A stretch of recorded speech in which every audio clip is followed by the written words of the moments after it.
Olá pessoal, tudo bem com vocês? Espero que estejam todos bem. Hoje vamos continuar o nosso curso de CFE 246, Automação Industrial para o curso técnico em Eletrotécnica. Meu nome é Eric Matheus da Silveira Brito, sou professor da Universidade Federal de Viçosa, Campus Florestal, e esta é a aula 9 sobre a programação em ladder utilizando o Click 02. Nesta aula, vamos ver os primeiros passos do Click 02, como que a gente utiliza o software para programação em ladder. Veremos algumas lógicas aqui bem conhecidas, no lógica de selo, lógica de intertravamento, lógica de detecção de bordas, e aplicaremos um pouco desses conceitos em um exemplo prático. Bom, vamos começar, pessoal. O Click 02 ele é um CLP da WEG, A WEG é uma empresa de automação e componentes elétricos brasileira de grande porte, tá muito reconhecida nacionalmente e mundialmente, tá? E então esse Click 02 é um CLP da WEG que também é chamado de relé programável, porque ele é o CLP mais simples que a WEG tem. A WEG dispõe de CLPs muito mais robustos, completos, modulares, de uma mais alta complexidade, um maior número de funções, mas esse Click 02 ele é bem simples, compacto e tem uma ótima relação custo-benefício, mas ele também é bem completo, ele possui aí todas as características de um CLP, por mais que ele seja chamado de relé programável, pela própria WEG inclusive, ele é sim um computador lógico programável e ele possui todas as funções, todas as características de um CLP. E o mais interessante dele é que ele vai possuir um software gratuito para desenvolvimento do ambiente de programação, Ele tem um manual de instalações bem completo, então todas as dúvidas que vocês tiverem podem acessar o manual dele, que é bem legal, tá? E você encontra esse software para download no site da WEG. Eu vou deixar na descrição desse vídeo o link de download tanto do manual de instalações quanto do programa, o Click 02 Edit, ok? Então, quando a gente dá uma olhadinha no CLP aqui, a gente vê que ele é compacto, Ele tem um corpo principal e a esse corpo principal a gente pode alocar algumas expansões. Então, de certa forma, ele tem até uma modularidade, Como se isso aqui fossem módulos de entrada e saída, por exemplo. E aqui a gente consegue ver as entradas, Vamos dar um zoom aqui. Aqui a gente consegue ver a alimentação, as entradas digitais I1 a I8, as entradas analógicas A1, A2, A3, A4. Aqui tem alguns bornes para comunicação, RS232, 485, Aqui a gente tem as saídas tipo chave, tá vendo? 8 saídas tipo chave, nós vamos falar sobre ela. Tem um IHMzinho aqui com botões de comando, você consegue fazer o ladder, inclusive se você não quiser fazer o diagrama de ladder no computador, você consegue programar por essa telazinha. É bem ruim, bem limitado, mas é possível. E aqui a gente tem os cartões de expansão, Esses cartões eles também precisam de alimentação própria para eles, Tem aqui o conjunto de entradas e saídas também, então bem legal isso aí.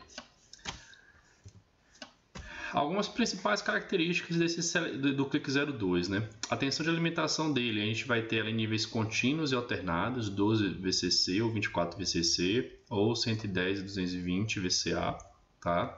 Como eu comentei com vocês, mesmo que a gente alimente com tensão alternada, vai ter um barramento CC dele, porque a gente precisa de uma alimentação CC para que ele funcione internamente. Ele vai possuir aí, existem diferentes tamanhos desse CLP, Ele pode ser mais curtinho, maior um pouquinho, isso é a parte principal dele, sem as expansões, tá? E esse tamanho dele está relacionado com o número de entradas e saídas, que pode ser 10, 12, 16 ou 20 entradas e saídas, digitais. E ele pode ter nenhuma, 2 ou 4 entradas analógicas. Essas entradas analógicas, nós vamos trabalhar com ela de 0 a 10 VCC. E eles têm um conversor analógico digital de 12 bits. Quer dizer que esse sinal analógico, contínuo, ele vai ser convertido em um sinal digital com capacidade de 12 bits de conversão. É muito importante que vocês percebam que a saída desse CLP é tipo chave, Então é um contato, é uma chave que ela normalmente é aberta e aí a gente define condições para fechar ou abrir essa chave, tá? Essa chave ela pode ser do tipo relé, ou seja, o acionamento dela interno é mecânico, Uma vantagem dessa chave é que ela suporta uma corrente maior, né? Então pode circular pelo aquele contato de chave até 8 amperes, ou pode ser a transistores, uma chave elétrica, né? Eletrônica. A desvantagem dessa chave é que ela possui uma capacidade de condução de corrente bem menor, apenas de 1 ampere, mas essas são chaves que têm uma atuação muito mais rápida, né? Uma frequência de comutação muito superior à dos relés, que é um acionamento mecânico. Na grande maioria das vezes, o que vai fazer diferença mesmo é a corrente, tá, pessoal? Mas nós vamos ver também, né, aqui para frente, que existem saídas para aplicações de alta frequência que a gente vai precisar de transistores. Esse CLP ele possui um relógio interno chamado de RTC, ou Real Time Clock. Então a gente pode fazer algumas programações em função do horário de relógio mesmo. Nós vamos ver algumas aplicações disso, é bem interessante. Ele possui duas entradas rápidas de até 1 kHz. Isso quer dizer que ele consegue fazer a leitura da mudança de estado de uma variável de entrada 01010101 até 1 kHz, né? Uma frequência de 1 kHz, aí vai dar um período aí de 1 milissegundo. Então, duas entradas dela têm essa capacidade. Ele também possui duas saídas rápidas de 1 kHz para aplicação de PWM, ou trem de impulso, né? Então, são duas saídas que não são chaves, ou melhor, minto, que utilizam essas chaves comutando, né, abrindo e fechando para provocar essa saída nesse nível de frequência. A programação em ladder dele, a linguagem de programação é em ladder ou diagrama de blocos funcionais, então a gente percebe que ele possui duas daquelas 5 linguagens de programações definidas pela norma. Tá? Possui uma capacidade de programação de 300 linhas em ladder ou 260 blocos, então isso aqui, para vocês que estão começando agora, pode parecer muito, mas na verdade é bem pouco. Tá? Existem programas ladder aí no meio industrial que tem milhares de linhas, então 300 é um número bem reduzido. Tá? Como eu falei, esse CLP é um CLP bem simplista, né? Ele possui controle PID e funções aritméticas que nós vamos trabalhar com elas, funções de soma, multiplicação, divisão, subtração, tá? E tem esses blocos de expansões aí que aumentam o número de entradas e saídas se for desejado. Vamos dar uma olhadinha nele aqui então, como que funciona esse programa, né? Eu vou rodar para vocês verem aqui, para a gente ter os primeiros passos utilizando o software de programação. Então, pessoal, essa é a tela inicial do Click 02 Edit, né? A última versão que a VEG lançou para ele é a 3.3.1, depois não teve mais atualizações. E aí a gente pode clicar aqui em Arquivo, Novo, ou clicar aqui em Novo Programa Ladder, e só para vocês saberem, tem um novo programa de diagrama de blocos funcionais aqui. Vamos pelo ladder, que vai ser a nossa linguagem principal de programação, tá? Vai abrir essa tela, a gente vai clicar aqui em um novo ladder, e aqui a gente escolhe qual que é o modelo do CLP que a gente quer programar, né? Tem vários modelos de Click 02. O que a gente vai utilizar é o Click 02, o CLW 20VTD. Aqui tem o resumo dele, né? Então, alimentação 24 VCC, tem entradas digitais de 1 a 8, entradas analógicas de 1 a 4. Ele tem 8 saídas a transistores, tá? Então, são saídas elétricas, chaves eletrônicas de meio ampere de corrente. Possui saídas analógicas do tipo PWM, né?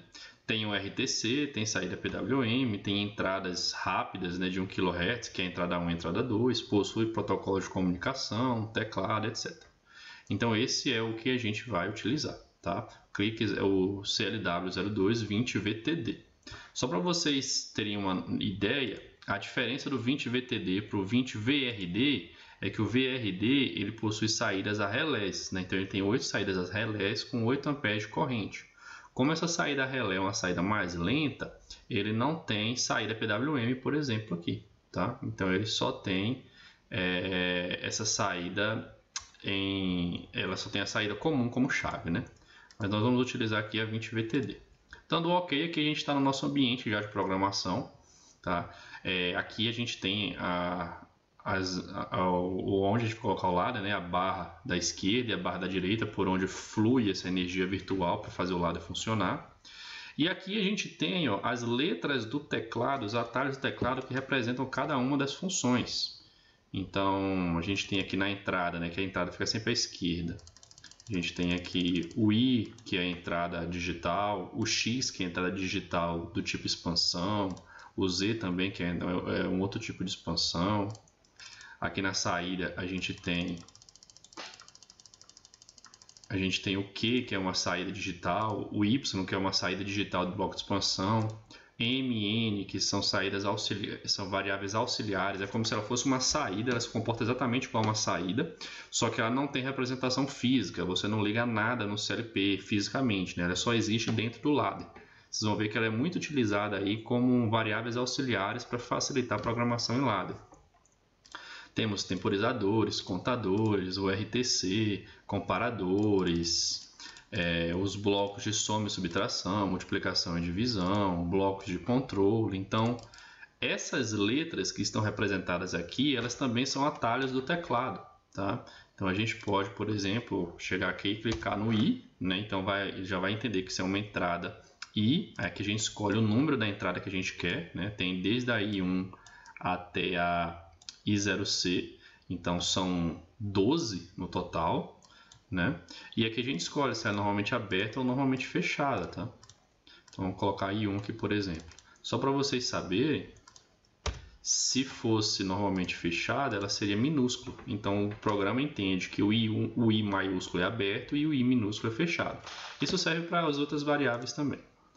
Aqui na saída, né, eu apertei a letra Q, eu posso ou apertar a tecla Q, ou chegar aqui ó, na opção Q e arrastar e clicar aqui, né?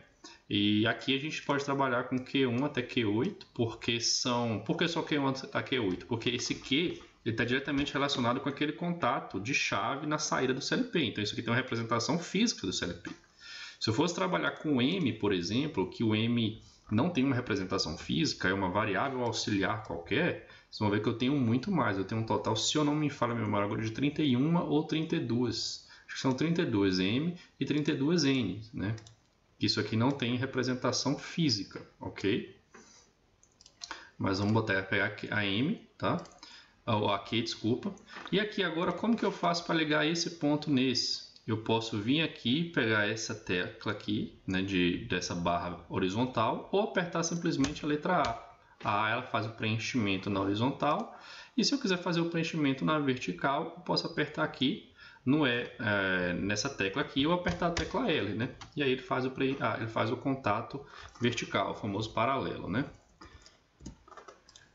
Aqui eu tenho a minha opção aqui de simulação, né? Eu posso entrar no modo Run. Agora meu CLP ele estava no modo programação, agora ele está no modo Run. Eu tenho aqui uma ferramenta de simulação das minhas entradas digitais, tá? Então essa entrada aqui, eu percebo que isso aqui ó, é um contato, tá vendo? É um contato que está aberto.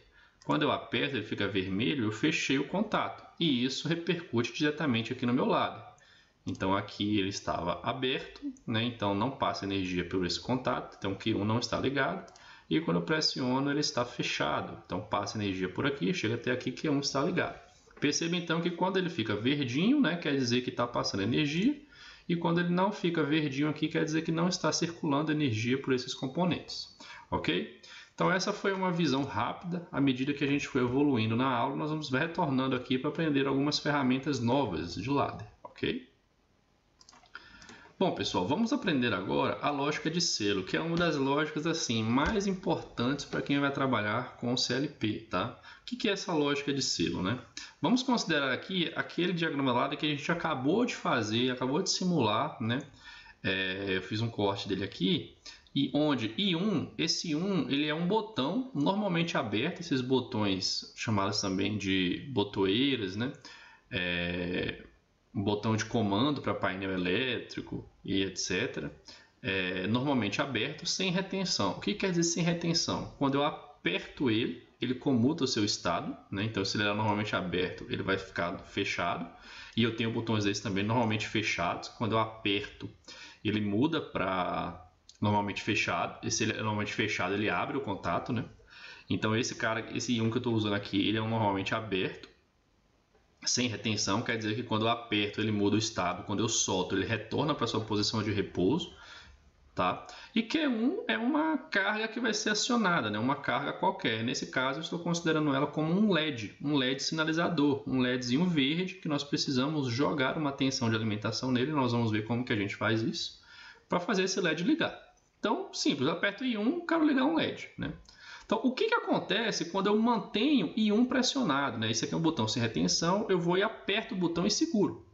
Enquanto eu estou segurando, o que acontece? A gente viu, né, que a gente vai permitir a passagem de energia por aqui e vai ligar o LED. Então, enquanto eu mantenho o Q1 pressionado, ou enquanto eu mantenho o I1 pressionado, o meu botão I1 pressionado, o meu LED está ligado. O que acontece quando eu solto esse botão I01, I1? Eu deixo de circular energia pelo lado, o meu LED desliga, né? Então, qual que é a conclusão que a gente chega aqui? Esse LED, essa carga, essa minha saída, ela só fica em estado alto quando eu mantenho o meu botão pressionado.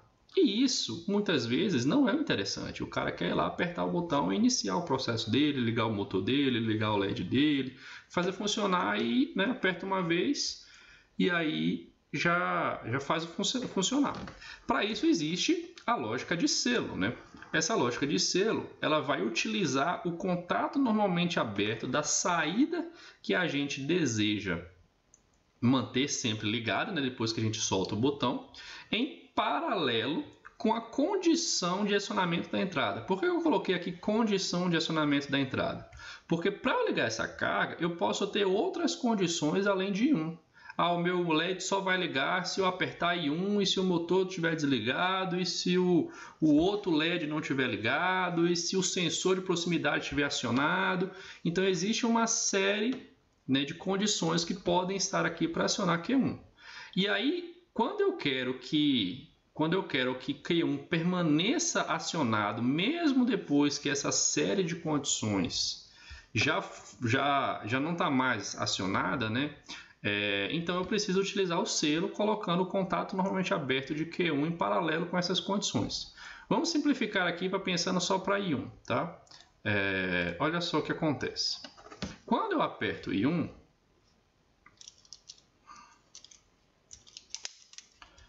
quando eu aperto I1, aqui não estava passando energia, né? Desculpa, sem eu ter apertado I1, então não está passando energia por I1 e Q1 não está ligado. Se Q1 não está ligado, o contato de Q1 também não está ligado. Então não está chegando energia nem por aqui, né? E nem por aqui, tá? Então Q1 está desligado. Quando eu aperto I1, eu fecho a energia por aqui, ó. Então eu vou ligar Q1, certo? Quando eu ligo Q1, esse meu contato, no próximo ciclo de scan, ele já fecha também, porque Q1 foi ligada, ok? Então está chegando energia por aqui agora através do selo de Q1. Quando eu solto I1, agora não chega mais energia por aqui, porque eu soltei, né? Então ele está barrando aqui, voltou para ser normalmente aberto, não está chegando energia por aqui, mas está chegando energia por baixo. Então Q1, o contato auxiliar de Q1 mantém Q1 ligado, tá? E aí a gente chega no problema. Como que a gente consegue desligar Q1 nesse circuito, né? Como que a gente faz para cortar a alimentação de Q1? Desse jeito que está aqui, não tem como. A gente teria que desligar o CLP, por exemplo. Por isso que a gente utiliza, né? Sempre que a gente utiliza um selo, a gente precisa utilizar um elemento em série com o selo, na maioria das vezes normalmente fechado, mas dependendo pode ser normalmente aberto também, capaz de quebrar esse selo. Ou seja, vamos imaginar aqui, né, que eu tenho um novo botão I2, né, como se I1 fosse o botão liga e I2 fosse o botão desliga. No momento inicial, I1 está aberto, aí eu aperto I1, né? Então eu permito circular energia por aqui. Como esse cara está normalmente fechado, eu vou permitir a energia chegar aqui em Q1, tá? Liguei Q1, então esse contato aqui vai ligar, ó. Ligou, tá chegando energia por aqui. Quando eu solto meu botão I1, eu corto essa energia, mas eu mantenho essa energia aqui ainda circulando através do selo. Quando eu aperto o I2, esse cara que é normalmente fechado, ele vai abrir. Então ele vai cortar esse contato aqui, ó. Agora nada mais permite o fluxo de energia até Q1. Então Q1 vai desligar, desligando esse contato, e aí eu retorno para a minha posição inicial. Para eu fazer o acionamento de novo, basta eu apertar I1 novamente, ok?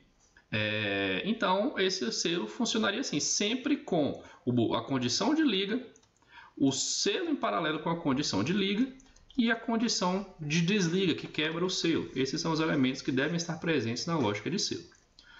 Uma informação aqui, uma pergunta, né? Esse 2 é um botão físico, né? Ele é normalmente aberto ou normalmente fechado? Aí vocês vão falar, professor, ele é normalmente fechado, porque aqui está um contato fechado. Cuidado, tá, pessoal? Nós temos que pensar aqui, vamos fazer uma tabelinha aqui. Eu tenho o contato físico, que é como o botão é na prática, né, na realidade, você pegando nele, ele é normalmente aberto, normalmente fechado. Eu tenho o ladder, que representa aquele contato, né? E aqui eu tenho, vamos chamar o real. O real é o efetivo, né? Vamos chamar de efetivo. O real vai confundir com físico. Efetivo. O que acontece, pessoal? Se o meu contato físico ele for normalmente aberto, tá? Eu posso utilizar esse contato normalmente aberto. O meu botão físico é normalmente aberto, mas eu posso representar ele no ladder como um contato normalmente aberto ou um contato normalmente fechado, né? Se eu utilizo ele como contato normalmente fechado, é como se fosse normalmente aberto, então o meu resultado final é normalmente aberto, tá? Isso quer dizer, esse contato normalmente aberto quer dizer que ele é idêntico, o que você vai utilizar no ladder, o contato que você vai utilizar no ladder é idêntico ao real. Então, é normalmente aberto, quando você fecha ele fica fechado, vai fechar no ladder. Se o meu contato for normalmente aberto, mas eu utilizo ele como normalmente fechado no ladder, o meu efetivo ele vai ser normalmente fechado. Quer dizer que o meu contato é normalmente aberto, mas a informação que eu estou jogando no ladder é barrada. Ou seja, enquanto o meu físico está aberto, o meu ladder está fechado. Quando eu aperto o meu botão físico, ele vai fechar o contato. No meu ladder vai entender então que ele abriu o contato, né? Então ele funciona o contrário. Isso também funciona com um botão normalmente fechado, que ele é físico. Então, fisicamente, ele já é um contato normalmente fechado. Se a gente utiliza ele no ladder como um contato normalmente aberto, esse contato quer dizer que ele é idêntico ao físico, né? Então, o meu efetivo vai ser normalmente fechado. Se eu utilizo um contato normalmente fechado com um barrado normalmente fechado, na prática ele é o oposto do que ele é na realidade, né? Então o efetivo dele vai ser normalmente aberto. O que eu quero dizer com isso? Imagine se esse contato aqui fosse normalmente fechado. Como ele é normalmente fechado e eu estou usando um contato barrado, né? Um contato barrado, o que o meu ladder está entendendo efetivo é que esse contato aqui, ó, ele está aberto. Se ele está aberto, eu não estou deixando passar energia por aqui. Quando eu aperto I1, eu não vou conseguir ligar Q1 porque esse contato aqui está aberto, né? Então esse botão aqui, apesar do contato ser normalmente fechado, ele não pode ser normalmente fechado. Ele tem que ser normalmente aberto. Porque se ele for normalmente aberto e eu colocar no lado uma representação normalmente fechada, o que o ladder vai entender é um contato normalmente fechado. Tá? Se eu fosse para utilizar um botão normalmente fechado, esse cara aqui tinha que ser aberto, né? Porque normalmente fechado com aberto, o ladder entende normalmente fechado. Então guardem essa tabelinha no coração, tá? Uma outra representação que vocês podem fazer é mais, menos, menos, mais, menos, mais, menos, mais com mais dá mais com menos dá menos com mais dá menos e menos com menos dá mais, né? Uma outra forma de vocês gravarem aí a relação entre o botão físico, o contato que você usa no ladder e o que o ladder vai interpretar, tá bom? Uma outra dúvida, pessoal. Esse elemento responsável por quebrar o selo, ele tem que estar dentro ou fora do selo, né? Vamos imaginar se fosse essa situação aqui, onde o meu K1, o meu botão Q1, o selo dele, né, tivesse envolvendo tanto o I1 quanto o I02, né? O que aconteceria? Quando eu fechasse esse contato aqui, né, esse cara é normalmente fechado, vai fechar para alimentar o Q1. Alimenta o Q1, tal, chegou até aqui, ok. Aí então está alimentado aqui, né? Quando eu solto o I1, esse cara está fechado ainda, esse cara está alimentado, né? Está chegando alimentação por baixo e não está chegando mais alimentação por aqui, porque eu cortei a alimentação aqui. Quando eu aperto o I2, não vai fazer diferença, porque o meu contato de selo ele está envolvendo, né, o meu elemento que quebra o selo. O meu elemento que quebra o selo está dentro do selo. Então isso não funciona, isso aqui é errado. Tá? O elemento de selo tem que ficar para fora do selo. Tá? Cuidado para vocês não fazerem essa confusão. Vamos ver esse diagrama de selo, nessa lógica de selo, agora lá no programa. Tá? Bom, pessoal, eu estou aqui agora no Click 02 Edit, né? E a gente viu aquela condição. Ó. Coloquei aqui na simulação. Tá? Quando eu aperto meu I1 e mantenho pressionado, esse vermelhinho quer dizer que eu estou segurando o botão. Tá? Então eu estou segurando, ele é normalmente aberto, eu estou segurando ele e ele está deixando passar a alimentação, está alimentando o Q1. Quando eu solto ele, Q1 desliga, né? Então ele só funciona enquanto Q1 só funciona enquanto I1 está ligado. O que nós podemos fazer por aqui é colocar, por exemplo, um Q1 em paralelo. O que acontece nesse caso que a gente discutiu lá, né? Quando eu aperto I1, né, eu ligo Q1 e agora perceba que o contato de Q1 ficou verdinho. Então quer dizer que Q1 está ligado. Quando eu solto meu I1, ó, eu soltei o I1, mas Q1 permanece ligado pela alimentação de baixo. Então o contato de Q1 está fazendo o meu lado funcionar. Eu não consigo desligar, qualquer botão que eu aperte aqui no meu CLP, eu não consigo desligar Q1. Por quê? Não tem nenhuma condição que quebre esse selo. Eu só consigo desligar se eu desligar o CLP e ligar novamente, que não é o que a gente quer, né? Por isso que a gente vai usar aqui um contato normalmente fechado de I2. Então agora, quando eu aperto I1, né, eu ligo Q1 e quando eu aperto I2 eu quebro o selo. Então I1 liga Q1 e I2 desliga Q1. Lembra que eu falei que esse cara tinha que ser normalmente aberto? Perceba que aqui ó, ele está normalmente aberto, né? Esse botão não está pressionado. Ele está aqui, o botão físico dele não está deixando passar energia. E o CLP entende isso, ele está chegando, ele entende que ele não está deixando passar energia, então esse contato normalmente fechado está fechado. Se esse cara fosse normalmente fechado, ele funcionaria dessa forma, né? Então é como se naturalmente, sem eu apertar nada, sem eu pressionar nada, esse contato de 2 estivesse fechado. Ele não é normalmente fechado fisicamente, então está fechado aqui. O I1 não é normalmente aberto fisicamente, então está aberto aqui. Quando eu aperto I1, ó, eu não consigo ligar Q1 porque o meu contato de I2 normalmente fechado está com um contato fechado no lado. Então fechado com fechado dá aberto, não passa energia por aqui. Se eu quisesse utilizar um botão desliga I2 normalmente fechado, eu tinha que usar o contato normalmente aberto dele aqui. Ó. Por quê? Se o meu I2 é normalmente fechado, ele começa assim, ele começa fechado. Então ele está deixando passar energia. Quando eu aperto o I1 agora, aí sim eu ligo o Q1, né? Quando eu aperto o I2, né? Então se um botão que é normalmente fechado, quando eu aperto ele, acontece o quê? Ele abre. Abriu e desligou o Q1. Eu soltei o botão, ele voltou a ser fechado, né? Então é assim que funciona. Bem sutil isso aí, eu sugiro a vocês pensarem um pouquinho para ver se vocês conseguem absorver essa informação. Por fim, né, vamos fazer um último teste aqui. Vamos colocar o selo envolvendo I1 e I2, né? Vou colocar esse I2 como normalmente fechado. Ou me desculpe, como normalmente aberto, tem um contato fechado, tá? E agora eu vou apertar I1, liguei Q1. Agora, ó, não consigo, se eu apertar I2, se eu apertar I1, eu não consigo desligar Q1 porque não tem nenhuma condição aqui que quebra esse selo, tá? Então isso é o que deve ser evitado. Beleza, gente?